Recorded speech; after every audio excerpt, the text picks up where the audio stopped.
Toronto!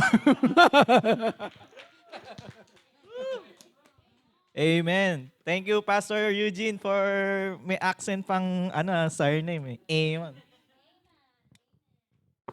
Amen for amen. Hallelujah. Ayan. Namiss niyo ba yung katabi niyo? Wala namang English dito eh. Hallelujah. Are you excited today? Amen. So, simulan na natin. Good afternoon, church, and to our online viewers, a blessed second Sunday of the year. Amen. So let me just start with a very easy question today. I mean, really, really easy. Okay? So, if you are a Christian, if you are a follower of Christ, can you raise your hand? Dalawa na. Ayan, talagang wala nang atrasan. Amen. This is the question, what should come first in your life? Come on, you don't have to think about it. Actually, some of you can answer it while you're still half asleep. Amen? Kaya, gaya ng ibang natutulog sa church. Wala dito na. Amen? Sa kabila yun. So, the answer starts with G. And rhymes with Bud, yung best friend mo. Right? Sino yung sumagot? Ayaw mandar. Wait. May switch pa to? It's off. Yan. So, ang sabi nyo okay. Ayaw pa rin, guys. Lumabas? Ba't wala sa akin? Amen. In Jesus' name, lahat ng technical difficulties, cancel. So, ayan. Sino yung sumagot kanina? 100% na ba yan? Wala na atrasan? Amen? Ayan, lumabas na siya, si God. Amen. So, Jesus made this crystal clear in Matthew 6 verse 33. Ano sabi doon, guys? Ayan. But seek ye first the kingdom of God and His righteousness, and all these things shall be added unto you. And also, in the book of Mark 12 verse 30, it says here, love the Lord with, all your heart, and with all your soul, and with all your mind. Ano pa? And with all your strength. Grabe, no? Talagang lahat-lahat na. Sabi mo sa tabi mo, lahat-lahat na. Todo na to. So, biblically speaking, this is not complicated at all, mga kapatid. Amen? It's easy, right? God should be first. And now, if God should be first in theory in our minds, when we ask this question, bigla na lang it's God, no? The real question becomes this, no? How do we actually see that played out in our real life? Let me give you a picture that helps us understand this more clearly. Okay, so if you could imagine there is a chair in your life. What's the chair of life? This will be an illustration. Ayan. Imagine your life has chairs, like what you were using to sit. Chair number 1 is the highest priority. Yan, may star pa, di ba? Second, it's important, but it's not as important as the first one, secondary. And chair number 3, it's import lang. And chair number 4, imp na lang siya. And so on. Okay, imagine this in the back of your mind. Next, let me name some categories that most of us Christians have in our lives. Ayan, syempre, number 1, di ba, si God. Amen? Number 2, we have family.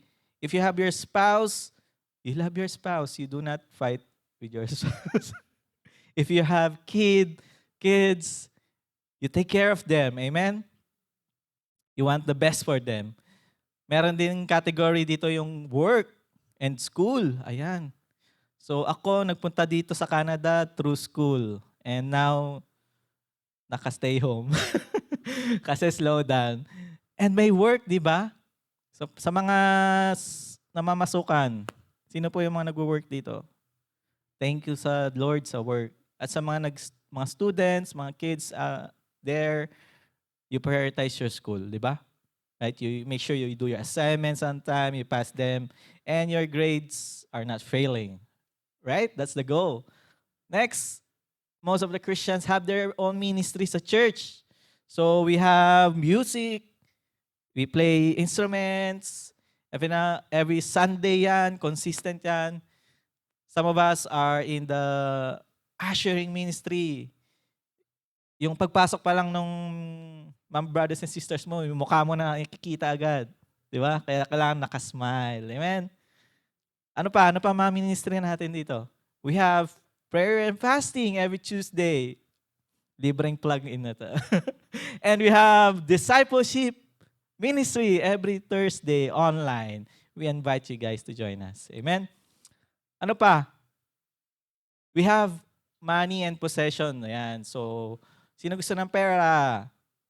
Yung ayaw, ibigay sa katabi, sabi daw. We really need money, right? How do we pay our mortgage? How do we pay our insurances without money? So we have to work hard, right? May possessions tayo, di ba? Like, ano ba mga possessions niyo? Like yung backyard yung malaki, right? Pinagtataniman niyo ng mga gulay, right? Diba? Doon minsan, kumukuha na lang tayo ng pang-ulam, right? Panakbat. Amen? So, possessions, our car, yung mga asset natin, businesses, yan some of the possessions we have. Next, last and not the least of our categories in our lives, may mag-vacation. So, may vacation na naka-plot in na for the year. Japan. So, nagbakasyon kami. So, for a purpose naman. So, praise God. I didn't, bago kami bakasyon, sabi ni Pastor Alen, hello, Pastor Tet and Pastor Alen, yung pag-uwi mo, may purpose yan. So, I thank the Lord that God used me to magsalita dun sa funeral. It's my first time to share the word of God in a funeral, and it's so kind of like different experience to see those people that they really need God. Amen. So that's the heart of God, to seek and to save the lost. Amen. So we vacation with a purpose. Amen. Dapat ganon, di ba? Sino may hobbies? My bicycles. Amen. And mga collectibles. Amen. Tayo yan, di ba? Kuya Glenn. Si Kuya Russell, nagbabike ata. In Jesus' name. Ingatan kayo ni Lord at dalhin dito ng safe kung makahabol. And entertainment, most of us, we have subscriptions, Netflix, Prime. Ngayon, pag may bell ka, meron ka ng libreng crave ba, Mami Beth? Sabi niya. So, ang daming categories nito, no? So, what are we trying to figure out? So, dami-dami nito, as a Christian, ano ba ang ating priority? These things are all good, right? It makes us feel entertained. It helps us feel belong, right? And have our worth, and we feel love, right? So if we are followers of Jesus, what belongs in chair number 1? Like what we answered earlier, right? Ayan, we have God. Amen? Number 1. And what's sitting in the chair number 2? The survey says, Family Feud. Family. Share number 3, share number 4. I cannot say anything. I can't, di ko na kayang sabihin yung on your part, no, right? So, but this looks right, very right, as a Christian. This looks like on a paper or on our mind. But let's be honest, mga kapatid. Let's have some real talk. Pwede ba kayo sa real talk? Amen. Does it really reflect the order in our lives? God only knows. Amen. Amen. But for many of us, actually, the number one share is our work. Right? It takes most of our time. Like, hindi lang sapat yung isang work. May double, triple job. Meron pang sa bahay, meron pang sideline, extra income. Right? This is true. We wake up early for work. Anong oras kayo gumigising sa work? Nung nagtatrabaho ko, I wake up like, anong oras tayo gumigising? 5, no? Kasi you don't want to be late, right? We never skip deadlines. Yung mga may due dates, ayan. Diba mga due na. Yung mga kailangan mong isubmit, you have to work hard for that and don't miss the deadline. We give our employer the best energy. Diba? Kailangan mo, you have to be responsible, of course, with your work. And talagang you exert so much effort with it. Na talagang you wanna please your boss, you wanna please your team leader, baka ma-increase or ma-promote naman. Baka naman, right? It's true.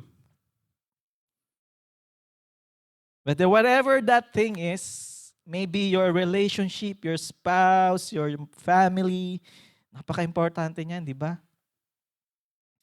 Or your wealth, yung asset mo, yung kailangan hindi nababawasan yung savings, parang I have to fill it up again.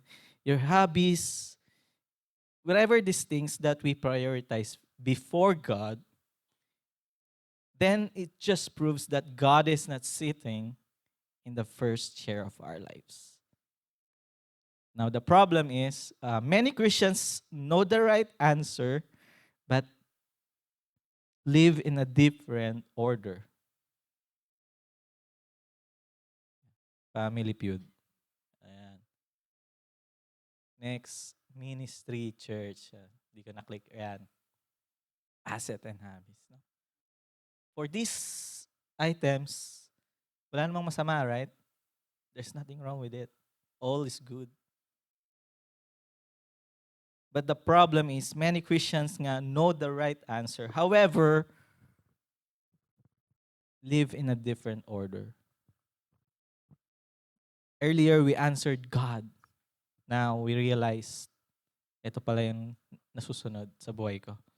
We say God first, but our calendars, our bank statements, how we spend, the screen time, doom scrolling, right? Often tell a different story. So today, the title of our topic is What's Sitting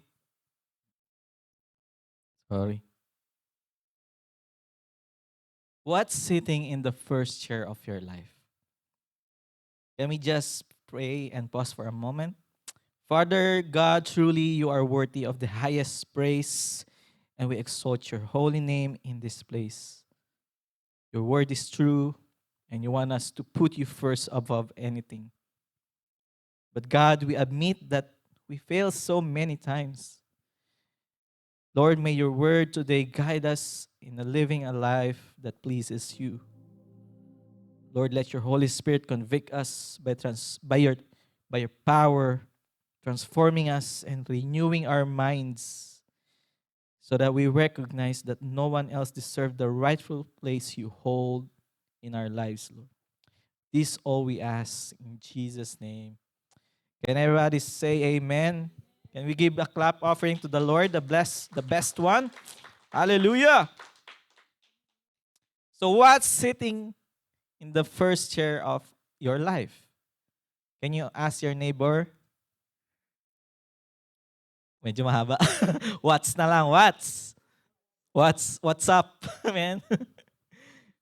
So again, when God is not sitting in the first chair of our lives, when there's something else before God in our lives, when we claim and say in words that God is first, bilis, but our actions that don't reflect what we say, actually the scripture has a word for this. Do you have any idea? Any guess? It's called idolatry. Can you read? Idolatry. When there's something else before God in our lives. And God says in Exodus 20 verse 30, it says here, you shall have no, can we read? 1, 2, go. You shall have no other gods before me. And John echoes this in the New Testament in 1 John 5:21. It says, can we read? Dear children, keep yourselves from idols. For some of us, what is idolatry? Is it, do you have a picture in your mind? Like parang it's a statue, or we go to bow down a golden calf like in the Old Testament. Actually, an idol is anything, even a good thing. Imagine that takes place in your heart, in our hearts. It's becoming hot in here. Ayos lang kasi winter naman, right? Inom muna tayo. Amen. Hallelujah.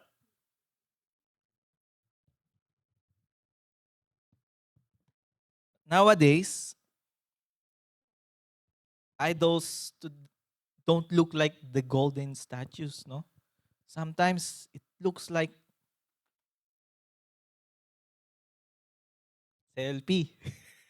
This one. Amen? Some of us check the phone before we say, good morning, Lord. We often Instagram, before we open our Bible or any social media, yet we scroll for 30 minutes but we don't have time to pray even for 5 minutes. Family, church, this is not a condemnation, okay? This is just an awareness for all of us. Amen? We are not condemned, but we are saved by grace. Amen? For others, maybe your idol is your family. That sounds loving, right? You love your family. But biblically, God comes first so we can love our family so well. Amen? When we replace God over their family, sometimes there are a lot of pressure, right?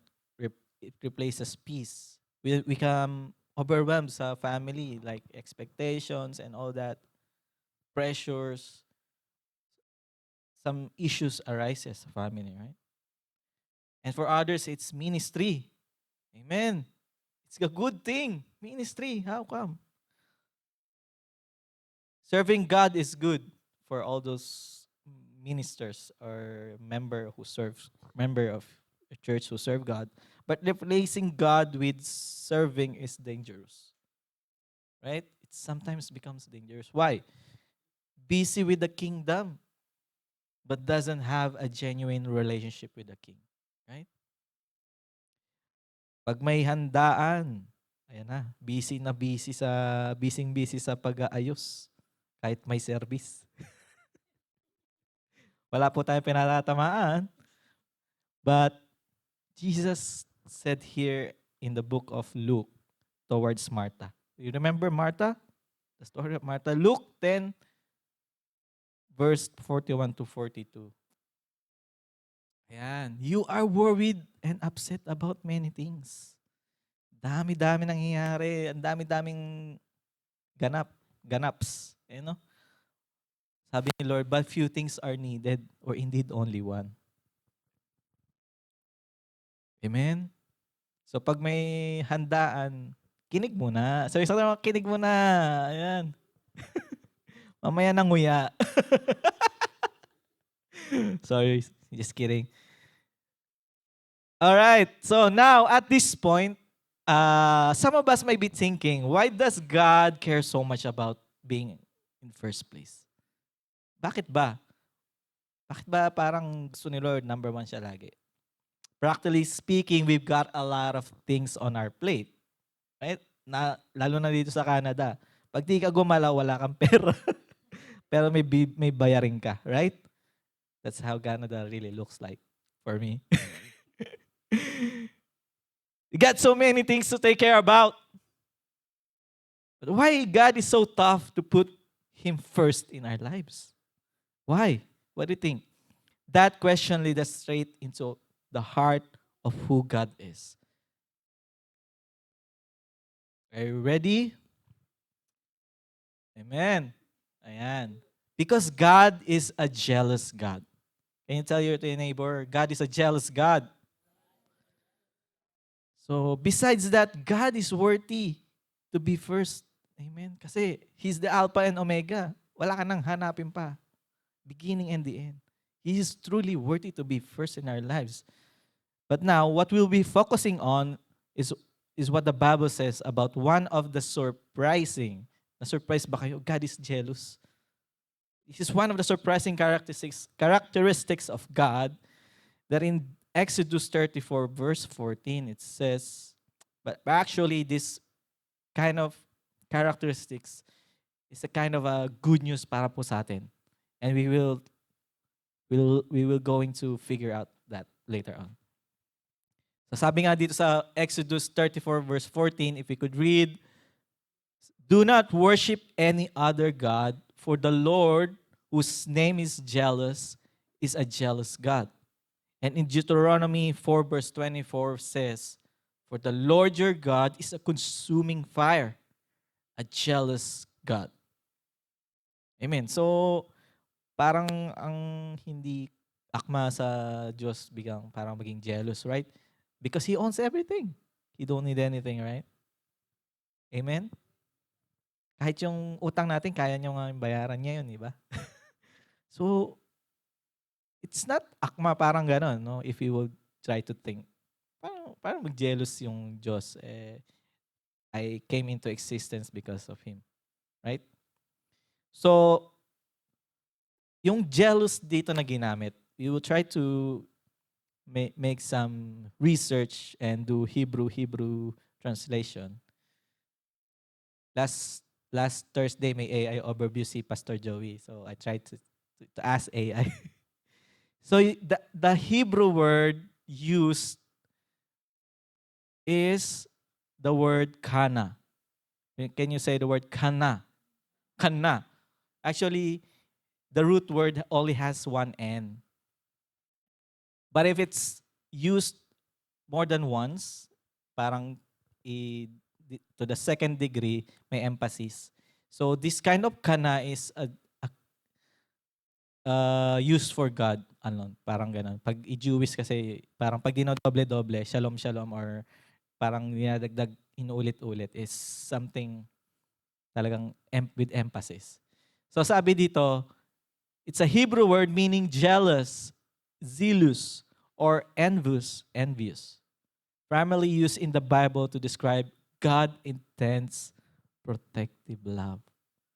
Amen? Hindi pala to bad characteristics ni Lord. It's a God intense protective love and desire for exclusive devotion from His people. Like a husband for his wife. You don't want to share your spouse, right? And you don't do that here. Amen. Rather than a petty human envy, di ba? Have you experienced to be in a relationship with a person that is so possessive, di ba? It's not healthy, right? But this kind of jealous kana in Hebrew, it signifies God's passionate zeal to safeguard. Ayan, may sabong ka pa. Hindi ka maubusan ng sabon. But no, not kidding. It's to keep us safe. In His covenant, no, may covenant tayo kay Lord, si Lord sa atin, that He so loved the world that He gave His Son, right?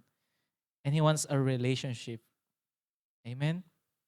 That honors and demanding our full loyalty against this issue, idolatry. Amen? Let's move on. Amen? Are you with me? Amen. So, yun nga, human jealousy is ugly, it's selfish, insecure, and controlling. But God's jealousy is rooted in love. Amen. Like a faithful spouse who say, I won't share you with something that will destroy you, right? So, in-emphasize din to ni Paul in 2 Corinthians chapter 11, verse 2. Can we read?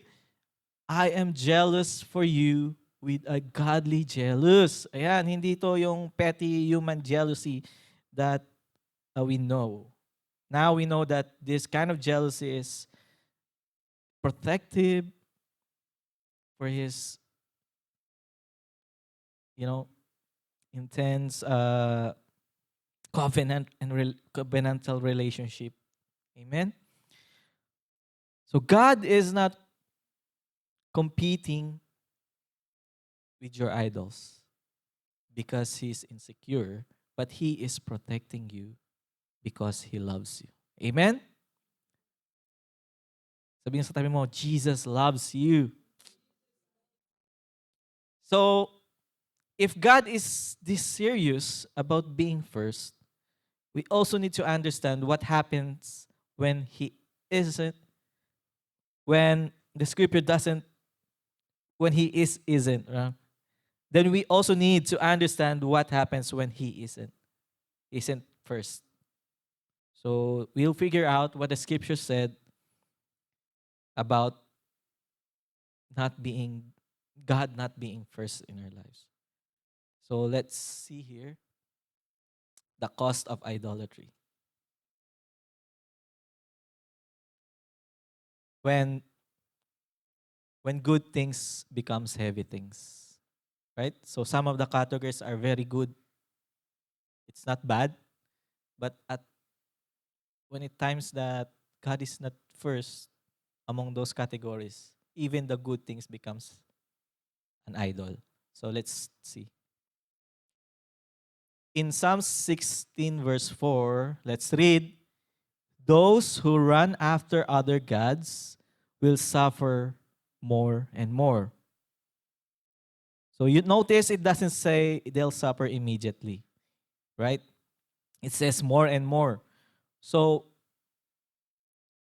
if you're constantly overwhelmed, that's burnout. You get so busy with so many things, working nonstop, double-double, triple-triple. Kaya pag dating mo sa church, you're so exhausted, parang pagod ka, right? So, next, if you are anxious all the time, that's chronic stress, right? In the medical field, minsan yung stress ang nagkakos ng ating, di ba? May cancer pa to the extent. So that you are anxious all the time, that you worry every now and then. So mayroon depression, no? This is real. Instead of ang anxiety. Now, it's anxiety. Dapat anxiety, di ba? So you go to such a lot of vices. Some of dati yung mga iba, wala na dito nito na nag-i-smoke, nagdi-drink lang because of stress. Totoo yun, di ba? They feel like, you say, it makes me relax and calm. But in the long run, the effect wouldn't be satisfying. Right? So if you feel empty even though your life looks full, yeah, that's emotional exhaustion, right? So, parang dami mo ng laman ng closet mo, no? Shopping impulsively. So you need to buy some stuffs to fill the gap that you feel pag meron ka nito, you fit in the world, right? But you're still empty inside. Doesn't feel that vacuum inside your heart. Amen? Shopping online, wala nang mailagay sa closet. Go pa rin. Ipamigay mo na yan, kapatid, sabihin mo. Sa mga nangangailangan. Amen. At huwag din tayo mag-hoard ng mag-hoard dahil ang hirap mag-ayos ng kwarto. Amen. We don't sometimes notice sobrang dami na. But, it really doesn't satisfy, right? Hindi yun ang magsasabi ng worth mo. Kapag meron ka bang Rolex, ikaw or what. It's not what the world tells you. If you have this is how you worth. But only God, what God says. Amen? Can we give the clap offering to the Lord? So maybe you're numbing yourself, scrolling endlessly. Remember what the Bible says. We are just a vapor. Alam niyo yung vapor? The scripture says in James 4 verse 14, why? You do not know that tomorrow will bring. What is your life? For you are a mist. Alam mo, hamog. Parang pag tumadaan ka sa highway, mamayang tanghali, wala na. Di ba? Yung medyo zero visibility. Divisibility. Mamayang tanghali, wala na. So sabi daw yung life natin, for you are a mist that appears for a little time and then vanish. So why would you spend your time just scrolling? Parang gusto mo ma-reach yung ilalim. Pero walang ilalim. That's why they call it doom scrolling. No? And you think, that's my problem kasi I'm so excited, I'm so burnt out, I'm so stressed, I'm so exhausted. So, magano muna ako, movie marathon muna ako for this day, whole day. Di mo na mamalayan, the whole week, yun na ginawa mo, tinapos mo na lahat dahil yun naman talaga eh.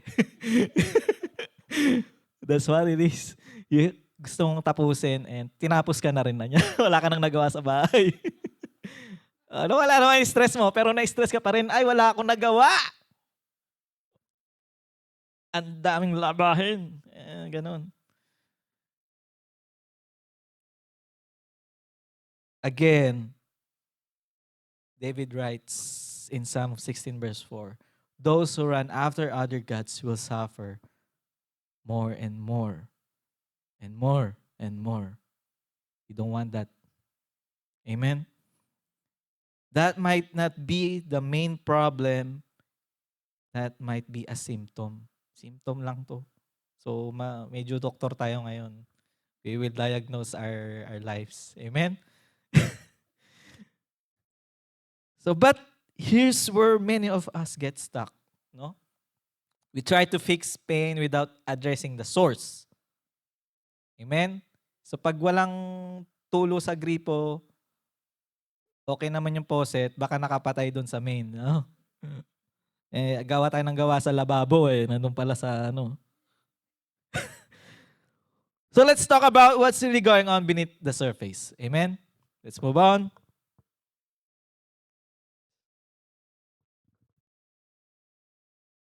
Symptoms versus root.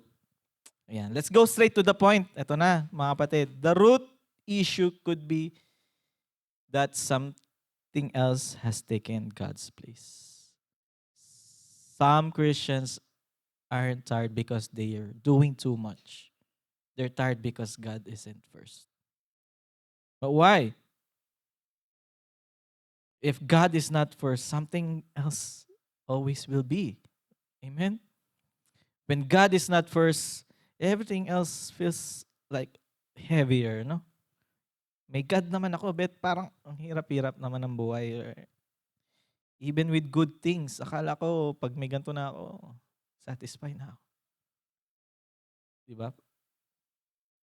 So, to answer those whys, we'll answer it with a question. We'll have a three-heart check question. So instead of trying to figure out this on our own or feeling the need to defend ourselves, what if we simply created a little space for the Holy Spirit this afternoon to speak to our hearts? Why not? Sabi mo, why not?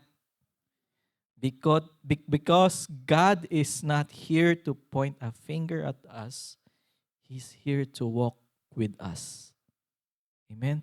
To lovingly guide us and to bring clarity where there may be confusion. Might be so confusing, right? To help us reflect today, I'd like to share 3 gentle self-check questions. So these questions are not meant to accuse us, but questions meant to help us listen more. You don't need to answer them perfectly, and you don't have to answer them quickly now. This is recorded. You can replay online. Just allow them to settle in your hearts as you invite God to show you anything what He wants to realign. Amen? So, are you ready for these questions? Tatlo lang po. 3 heart check question. May ano tawag dyan? Stethoscope. Ayan. First question. What quietly competes with God for my attention and affection? This interest, this activity, or these things that I care deeply about, does it support my walk with God? Does it help me grow with my love for God and allow me my life to be a blessing to others? Is it drawing me closer to God or slowly pulling me away from Him? That's question number 1. Self-check number 2. Where do I run first when I feel stressed, afraid, or empty? When I feel pain, loneliness, or emptiness? Do I turn to this habit or hobby to suit my heart? Or do I run to God, my true source of comfort? Do I rely to this thing that gives my life purpose? Or is it God who fills my life with meaning? It's God who says who I am. And lastly, what would be the hardest for me to surrender if God asked me this day, this afternoon? Whatever this is in my life, if God asked me to let it go, let it go, let it go, would I surrender it immediately? Trusting Him completely because I love Him? Or would I resist saying, God, not that one, please, don't take it away. Pag nawala siya sa akin, Lord, hindi ko kaya. Parang gano'n. Huwag mo siyang sin. So let's just go back with these 3 questions quickly. Can we read out loud? What quietly competes with God for my attention and affection? Second, where do I run first when I feel stressed, afraid, or empty? And last, what would be the hardest for me to surrender if God asked today? May the Holy Spirit speaks to our heart this afternoon as we try to search our hearts and think about what really sitting in the first chair of our lives. Amen. So, personal confession. Hindi pwedeng turo lang ng turo, di ba? share lang ng share. It has comes with experience, no? So before we apply this to anyone else, let me just go first, brothers and sisters. Personal confession: I myself still continuously battle with the idolatry of worry and, and fear of what becomes next. Amen? A feeling of uncertainty. Kasi you don't know what's tomorrow. So, hindi tayo exempted dyan. We're humans, right? And because of this, sometimes I miss living the blessing of being present. Kakaisip mo. Hindi mo nakita yung magagandang bagay na nandyan sa'yo, paligid mo. Katabi mo, right? Yung meron ka. For some of you who know me, like our dear Pastor Alex and Pastor Alen, and some of you whom I talk to, and most especially to my wife, ayan, talagang yan ang aking, ang tawag doon?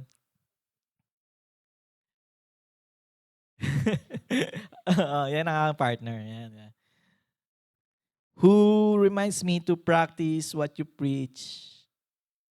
What you know. Kasi ako yung unang naging Christian, right? So, siya yung dinala ko sa church. Then, ayan, it's like the Holy Spirit and precious Spirit to go together at the same time when she say, oh, sabi mo, ganito, and then what you're doing, right? It's like, that was effective yet so funny when you do that, babe. Thank you. So going back, when I think about the future, it's like immediately the worry starts to kick in, no?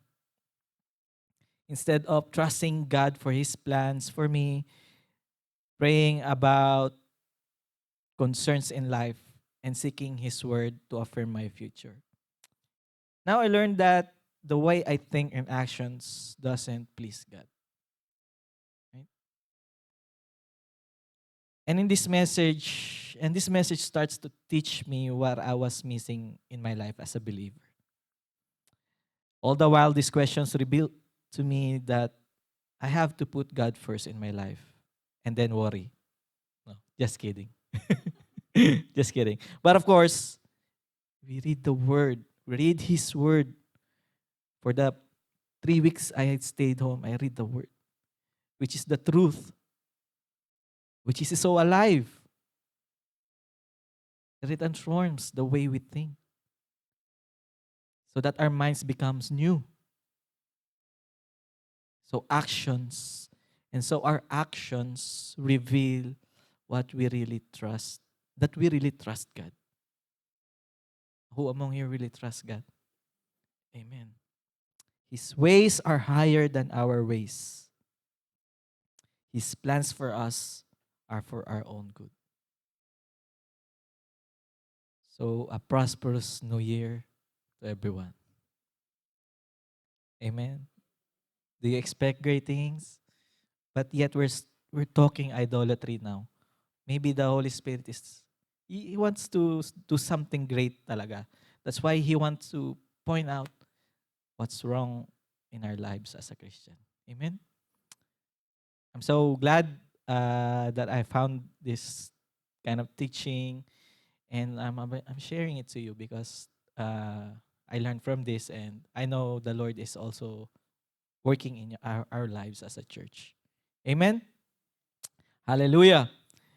And here's the good news. God never exposes something in our lives just to show that what went wrong, but instead He reveals it so He can restore us. Amen. So our next portion is just don't just remove but replace. Tell your neighbor, replace. Let's be honest and call the root issue by its real name. God doesn't simply ask us to take something away, but He invites us to put Him first. The problem isn't busyness. The problem isn't a lack of discipline. The root issue is idolatry. Anything we place ahead of God. And once we recognize that something has taken place, the solution isn't just removal, because it's not wrong, no, to have a wonderful family if that's your priority. It's not wrong if you have a great career, if you have a great success, right? That's not wrong. But God doesn't simply ask us to just to take it away, no? But He invites us to put Him first. Yun lang naman. So the real question becomes this: why haven't we done that? Why do we struggle to consistently put God first? But parang hirap, no? Because what we really pursue is what we want most, ourselves. I want this. I need this. I have to be this. I have to be like that, this and that. We organize our time, our energy, our attention around what matter most to us. Ako na lang lagi yung aking gusto. And sometimes, if God isn't first, it's not because we don't believe in Him. We didn't lose our faith. It's because we don't yet desire Him above anything else. And why is that? Bakit? I hope this would bring answers and clarity to our mind right now. Because we haven't truly discovered how good God really is. You don't learn God's goodness from a distance.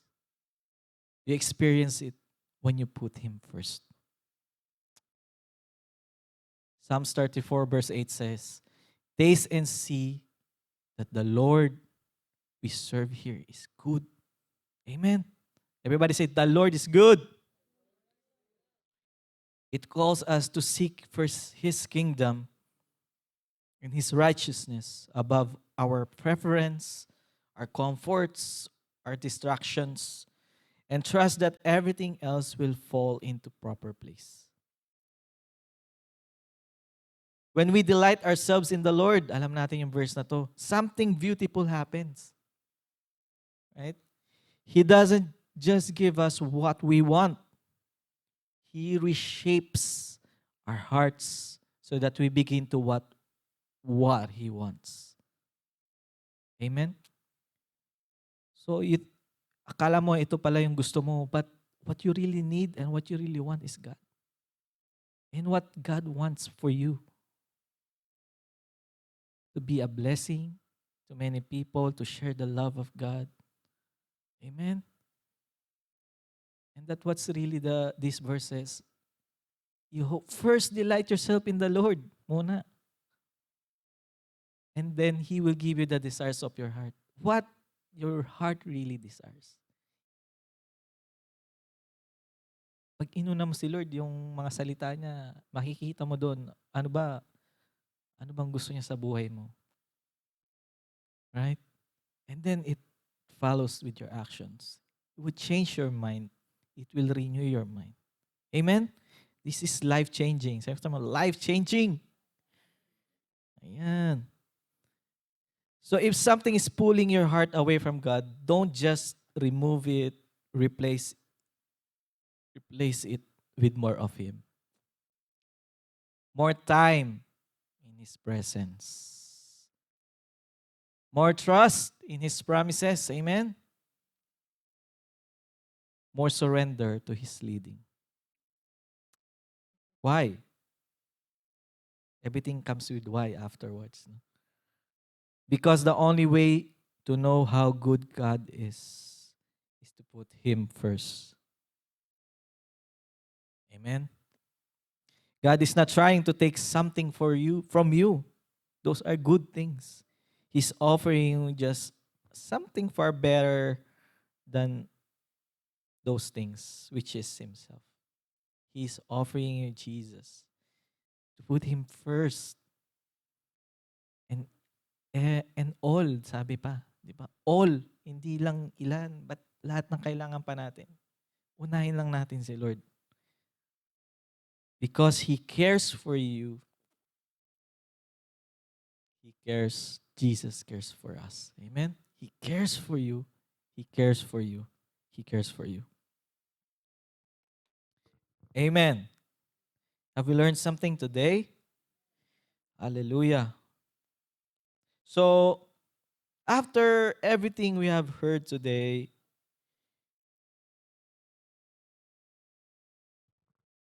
kailangan ko music. Wala.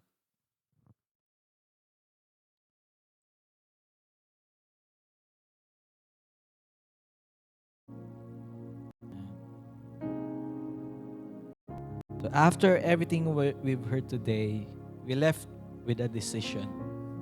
Because God always demands a response. If you could just dim the lights a bit, please. If you want to stand up, if you want to just sit down, it's okay. Every eyes closed and no one looking on their side, please. If you are willing, I just want to take a moment to honestly respond to God together. If you are a believer, you are a Christian, take an honest look at your life today. No one is exempted here. Have other things quietly taken the first year? Is it your career?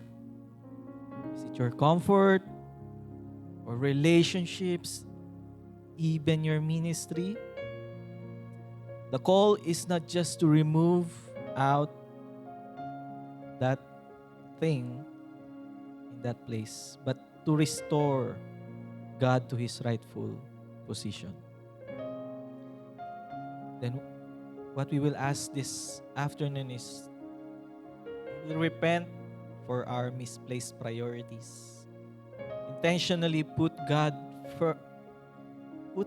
God in the first year. In your time, in your decisions, affections, and your obedience.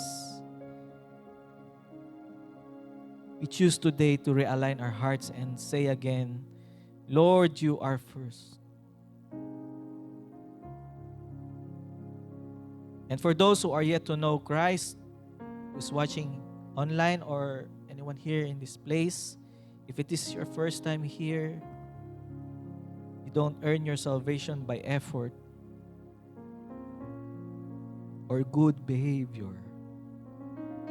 Salvation comes by grace through faith in Jesus Christ alone. He already paid the price. You are simply invited to receive it. So what you're going to do now is just to surrender your life to Christ. Put Jesus first. Not just an addition to your life, but as the foundation of it. This is your moment, brothers and sisters, to trust Him fully and begin a new life in Him this 2026. Let us all pray. Heavenly Father, we come before you with humble hearts. We confess that at times we allowed other things to take place that belongs only to you. Today we repent of misplaced priorities and return to you, the first share of our lives. And for those who already know you, renew our passions, Lord. Lord, reset our focus and realign our hearts to seek you above all else. Teach us to live with you at the center every day in every decision. And for those who are seeking you, Lord, it's their first time, or just the beginning of their faith journey, we thank you for your grace, Lord. We declare that salvation is found in Jesus alone. Today, we surrender our lives, our past, our future. Make us new, O Lord. And your will be done in our lives. Jesus, be first, be Lord, be our foundation. Lord, we trust you, we follow you, and we give you all the glory in the mighty name of Jesus. You can still stay in the presence of the Lord. You can still pray for a moment. I'll give you this moment to reflect and to pray as we call on our worship team to just sing beautiful worship to the Lord.